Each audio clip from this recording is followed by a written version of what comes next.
First സാരിയുടെ colour palette പറയുകയാണെങ്കിൽ ഒരു പേർപ്പിളും പേർഷ്യൻ റോസും എല്ലാം കൂടി ബ്ലെൻഡഡ് ആണ്. വാടാമൽ കളർ വരുന്നത് എമറാൾഡ് ഗ്രീൻ ആണ് സാരിയുടെ കോമ്പിനേഷൻ. ഡിസൈനും പാറ്റേൺ എല്ലാം സെയിം തന്നെ, അതേ വെർട്ടിക്കലായിട്ട് തന്നെ ആയിരിക്കും സാരിയിൽ ആ ഒരു ഡിസൈൻസ് വരുന്നത്.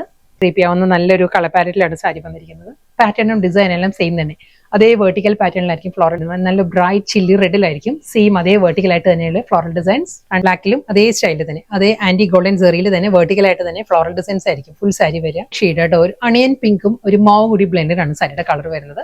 സെയിം സ്റ്റൈൽ, അതേ ആ ഒരു വെർട്ടിക്കൽ ലൈൻ. പൗഡർ ബ്ലൂ ആണ്, ഒരു ഗ്രേ ബ്ലെൻഡഡ് പൗഡർ ബ്ലൂ ആണ് സാരിയുടെ ടോൺ വരുന്നത്. സെയിം സ്റ്റൈൽ വെർട്ടിക്കലായിട്ട് തന്നെ വയലറ്റ് എല്ലാം കൂടി ബ്ലെൻഡഡ് ആട്ടോ സാരിയുടെ കളർ വരുന്നത്. ഈ ഒരു സ്റ്റൈലിലായിരിക്കും വരുന്നത് സാരി വിത്ത് പല്ലു. നെക്സ്റ്റ് കളർ പറയുകയാണെങ്കിൽ പീക്കോ ഗ്രീൻ ആണ് സാരിയുടെ ടോൺ വരുന്നത് കേട്ടോ. പീക്കോ ഗ്രീനിലും സെയിം സ്റ്റൈലിൽ തന്നെ അതേ പാറ്റേൺ പല്ലു ടോൺ ആണ് കേട്ടോ സാരി വരുന്നത്. സെയിം സ്റ്റൈലിൽ തന്നെ നല്ലൊരു റസ്റ്റിക് ഓറഞ്ച് വിത്ത് ആന്റിക് ബനാറസി ഫ്ലോറൽ പാറ്റേൺ. വളരെ അഫോർഡബിൾ പ്രൈസ് റേഞ്ചിൽ വന്ന നല്ല ബ്യൂട്ടിഫുൾ പാർട്ടി വെയർ സാരീസ് ആയിരുന്നു. സോഫ്റ്റ് ബനാറസി സെമി സിൽക്കിൽ വെർട്ടിക്കലായിട്ട് എല്ലാ സാരീസും